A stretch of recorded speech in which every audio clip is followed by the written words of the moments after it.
አክብሮታዊ ሰላምታችን በያላችሁበት ድረስ የተወደዳችሁ ቻናላችን ቤተሰቦች እነሆ የዕለቱን ዘገቦቻችን ከዚህ እንደሚከተሉን መድረስ ጀመርን። አበይቶችን በቅድሚያም የጄኔራል ተፈራ ማሞ ማስጠንቀቂያና መልእክት። ጄኔራል ተፈራ ማሞ ለአማራ ሕዝብና ለአማራ ተወላጆች ያገዛዙ ሰራዊት አባላት የመጨረሻው ምዕራፍ ላይ ስለምንገኝ የናጡት ነካሽ ከመሆን ወጣችሁ ከጎናችን እንድትሆኑ ሲሉ አስጠነቀቁም። በአማራ ምድር በአገዛዙ ጦርና በፋኖ መካከል የሚደረገው የፊት ለፊትና የጨበጣ ውጊያ ዛሬም ተጠናክሮ ቀጥሏል። ዛሬ ከአራት ቀን በላይ ያስቆጠረው ደጋዳሞትን ለመቆጣጠር በአራት ጀነራሎችና በሰባት ኮሎኔሎች የተመራ በምድር ላይ ያለውን የምድር ጦር ታንኩን ዙ-23ን እንዲሁም አለኝ የሚላቸውን ይዞ አሰብስቦ የገባው ያገዛዙ ኃይል ክፉኛ እየተመታ መሆኑ ተነግሯል። የጀግኖቹ ምድር ፈረስ ቤት ያገዛዙን መዋቅር ተበታትኖታል። የአማራ እናት ማህፀን ዛሬም ፍትህና ነጻነትን የሚያስከብሩ የቁርጥ ቀን ልጆቿን ማፍራቷን ቀጥላለች።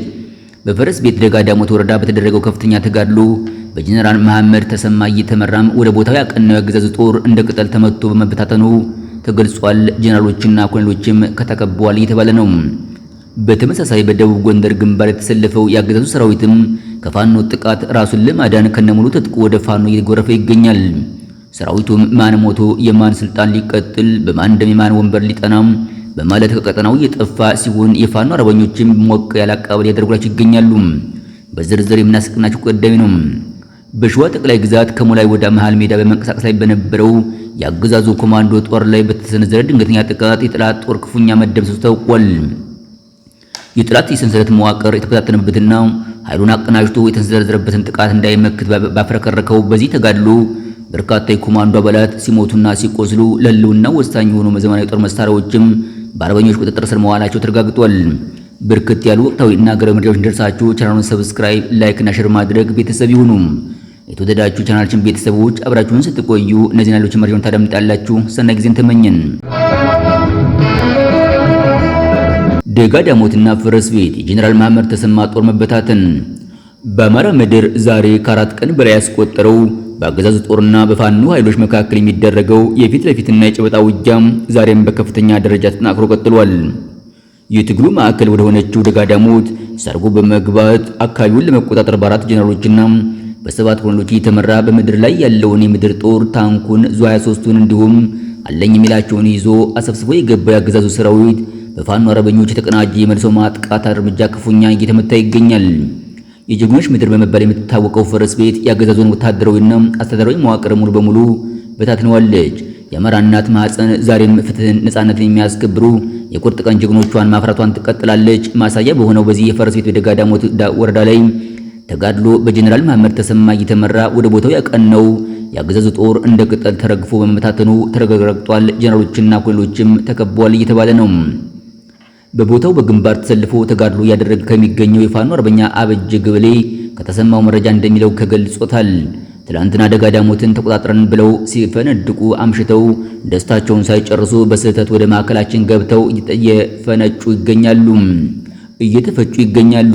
የብልጽግና ጀነራሎች ይገርሙኛል። ጀነራል የሚለውን ማዕረግ ተሸክመው ወታደራዊ እቅድና የስልት ብልሃት እንኳን የላቸውም። ከውጊያ አቅምና ችሎታ ይልቅ የካሜራ ስራ ይዘው ፎቶ ለመነሳት ወደ ቀያቸው ወደ ጋዳሞት ጎራ ቢሉም እኛ በዲሽቃና በስናይፐር እያነሳናቸው ነው። ተነቅነቁም እንደቀጠለ ነው። ይህን ታሪካዊ ውድቀት ተከትሎ ያገዛዙ የፕሮፓጋንዳ ማሽኖች የደረሰባቸውን ወታደራዊና የሞራል ውድቀት ለመሸፈን የተለመዱትን የውሸት ድራማ በማዘጋጀት ላይ ይገኛሉ። ከዓመታት በፊት በሌሎች አካባቢዎች የተማረኩትንና የወደሙ ተሽከርካሪዎችን በምስል በሰው ሰራሽ አስተውሎት በማቀናበር በማህበራዊ ሚዲያ ለቀውታል።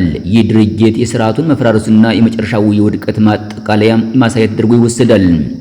በዚህ ቀጠና የአማራ ፋኖ ብሔራዊ ንቅናቄ አፋን የምክትል አዛዥ ለወታደራዊ አስተዳደር አርበኛ ሻለቃ ዝናቡ ልንገረውና የአፋን አማራ ቀጠና ቴዎድሮስ ህዝብ መሪ ለመሪ አርበኛ መቶ ለቃለቃ አደረጉት የተቀናጀ ጦር አመራር የፋኖ ክንድ እሳት ማፍሰሱን ቀጥሏል። በደቡብ ጎንደር ግንባር የተሰለፈው ያገዛዙ ሰራዊትም ከፋኖ ጥቃት ራሱን ለማዳን እና በፍጹም ትርጉም አልባ በሆነ ጦርነት ላለመስዋዕትነት የመክዳት ምጣኔውን ጨምሯል። ሰራዊቱ ማን ሞቶ የማን ስልጣን ሊቀጥል በማን ደም የማን ወንበር ሊጠና በሚል ቁጭት ባገኘው አጋጣሚ ሁሉ ከስምሪት ቀጠና በመኮብለል ከነሙሉ ትጥቁ ወደ ፋኖ አርበኞች እየተቀላቀለ ይገኛል። የፋኖ አርበኞችም ለነዚህ ወታደሮች ሞቅ ያለ አቀባበል ያደርግላቸው ይገኛሉ። ለአብነት ያህል በቅርቡ በሰሜን እስቴ ወረዳ የዲሽቃ ምድበኛ የነበረው ወታደር በቱ ታደለ አገዛዙን በመቃወም ከነሙሉ ትጥቁ ላፋን በላይ ጀነራል አባተ ክፍለ ጦር መቀላቀሉ የዚህ ሁኔታ ማሳያ ነው።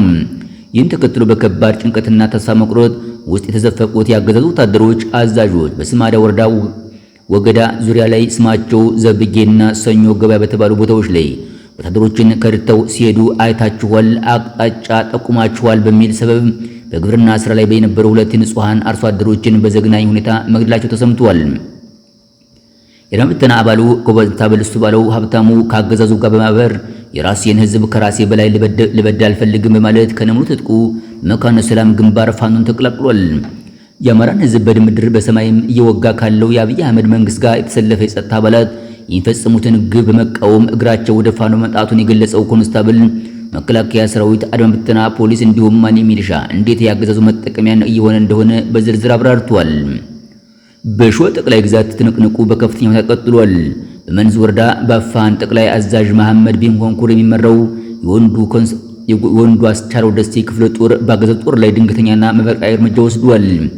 ግንባር በደረሰን መረጃ መሰረት ክፍለ ጦሩ በስሩ በሚገኙ 3 ሻለቃዎች አማካኝነት ከሙላይ ወደ መሃል ሜዳ በመንቀሳቀስ ላይ በነበርም የአገዛዙ ኮማንዶ ጦር ላይ አውሮ በሰባክ በተባለው ስፍራ ከባድ አደፈጣ ጥቃት ተጥሏል።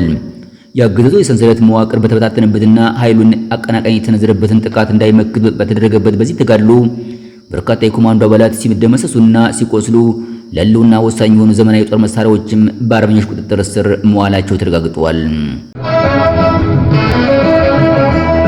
የጀነራል ተፈራ ማሞ ማስጠንቀቂያና የአደረጃጀት አስፈላጊነት። ጀነራል ተፈራ ማሞ ለአማራ ህዝብና ለአማራ ተወላጅ የአገዛዙ ሰራዊት አባላት የመጨረሻ ምዕራፍ ላይ ስለምንገኝና የእናጡት ነካሽ ከመሆን ወጣችሁ ከጎናችን እንድትሆኑ ሲሉ አስጠንቅቀዋል። ከባድ መልእክትም አስተላልፈዋል። በአማራ ክልል እንደሚንቀሳቀሱ የታጠቁ ኃይሎች ፋኖና በወታደራዊ ስትራቴጂ ዙሪያ በጀነራል ተፈራ ማሞ የሚሰጡ መግለጫዎችና ማስጠንቀቂያዎች ከቅርብ ጊዜ ወዲህ የፖለቲካና ወታደራዊ ተንታኞች ትኩረትን ስበዋል። ጀነራሉ በተደጋጋሚ እንደሚያስነዝገቡት የትግሉ ተዘላቂ ውጤታማነት የተመሰረተው በተበታተነ ወታደራዊ እንቅስቃሴ ሳይሆን ሁሉንም አዛዦችና ክፍለ ጦሮች በአንድ ማዕከላዊ እዝ ስር ማደራጀት ላይ ነው። በንቅናቄው መካከል የሚታዩ የውስጥ ልዩነቶች፣ የፖለቲካ መስመር አለመጠራራትና የቁጥጥር ድክመቶች ትግሉን እድሜ እንደሚያራዝሙትና የስልት አቅጣጫ እንደሚያስቱ ያስጠነቅቃሉ። ትግሉ ከደፈጣ ውጊያ ወጥቶ ስትራቴጂካዊ የሆነ ከተሞችና የመጓጓዣ መስመሮችን ወደ መቆጣጠር የሚሻገርበት ወቅት የተቀናጀ የሎጂስቲክስ አቅርቦት፣ የሰለጠነ የሰው ኃይልና ግልጽ የሆነ የፖለቲካ ግብ እንደሚያስፈልግም ማሳሰቢያቸውን ሰጥተዋል። በኢትዮጵያ ወታደራዊ ታሪክ የክረምቱ ወቅትም ሁልጊዜም ቢሆን የራሱ የሆነ ወታደራዊ ባህሪ ያለው። በክረምቱ ወቅት የሚጥለው ከባድ ዝናብ፣ የጎርፍ መብዛትና የመንገዶች መበላሸት የመንግስትን ከባድ መሳሪያዎችና የታጠቁ መምሻሻሮችን እንቅስቃሴ በእጅጉ ይገድበዋል። በተጨማሪም ደመናማ የአየር ሁኔታ የአየር ድጋፍና የድሮን እንቅስቃሴዎችን ውጤታማነትን ያወርደዋል። ይህ ሁኔታ ለአካባቢው መሬት አቀማመጥ ወቅትና ላላቸውና በአነስተኛ ቡድን ለሚንቀሳቀሱ የፋኖ ኃይሎች የመመሸሸግ ማደፈጣና በፍጥነት የመንቀሳቀስ ሰፊ ዕድል ይሰጣቸዋል። በሌላ በኩል በክረምቱ ወቅት ስትራቴጂካዊ ቦታዎችን አጽንቶ በመያዝ በከፍተኛ የምግብ የመድኃኒትና የትጥቅ አቅርቦት ስለሚጠይቅ ለታጣቂ ኃይሎች ለተጨማሪ ፈተና ይዞ ይመጣል። ወደ 4 ኪሎ ይዞ የሚለው ምስላዊ አገላለጽ የማዕከላዊ መንግስቱን ስልጣን በወታደራዊ ኃይል የመቀየርን ወይንም ከፍተኛ የፖለቲካ ለውጥ የማምጣትን ግብ ያመለክታል። ማዕከላዊ የመንግስት ስልጣንን በወታደራዊ መንገድ ለመቀየር ማሰብ ከፍተኛ የሆነ የተደራጀ የሰው ኃይል፣ ዘመናዊ አጠቃቀም፣ የውስጥና የውጭ የፖለቲካ ድጋፍ እንዲሁም ግልጽ የሆነ ሀገራዊ ራዕይ ይጠይቃል።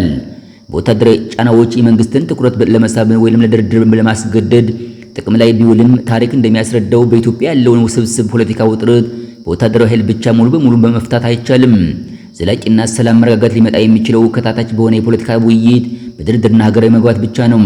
የትኛውም አይነት ስትራቴጂካዊ ወታደራዊ እንቅስቃሴ በሚደረግበት ወቅት የንጹሃን ዜጎች ህይወት አለመቀጠፍ፣ ከቀያቸው አለመፈናቀል ነው። የሀገሪቱን የኢኮኖሚ ማህበራዊ መሰረት ልማቶች እንዳይደቅሙ ማድረግ የአንደኛው ደረጃ አጣዳፊ ጉዳይ ሊሆን ይገባል። በአሁኑ ወቅት በክልሉ የተካሄደ ያለው ግጭት እያደገ መሄድና የክረምቱን ወታደራዊ ሁኔታዎችን መቀላቀላቸው ቀጠናውን ወደ አዲስ ምዕራፍ አሸጋገሩት ይገኛሉ። ወታደራዊ ድሎች ቢመዘገቡም የጦርነቱ መራዘም በንጹሃን ዜጎች ህይወት፣ በእርሻ ስራና በህዝባዊ ማህበራዊ ወቅት ላይ የሚያሳድረው ተጽዕኖ እጅግ አሳሳቢ ነው። ስለሆነም ወታደራዊ ጥንካሬን ከአንድ ማዕከላዊ እዝ ጋር በማቀናጀት ጎን ለጎን ዘላቂ ሰላምን የሚያረጋግጡ የፖለቲካና የድርድር አማራጮችን አጣጥሞ መሄድ የወቅቱ ወሳኝ ፍላጎት ነው።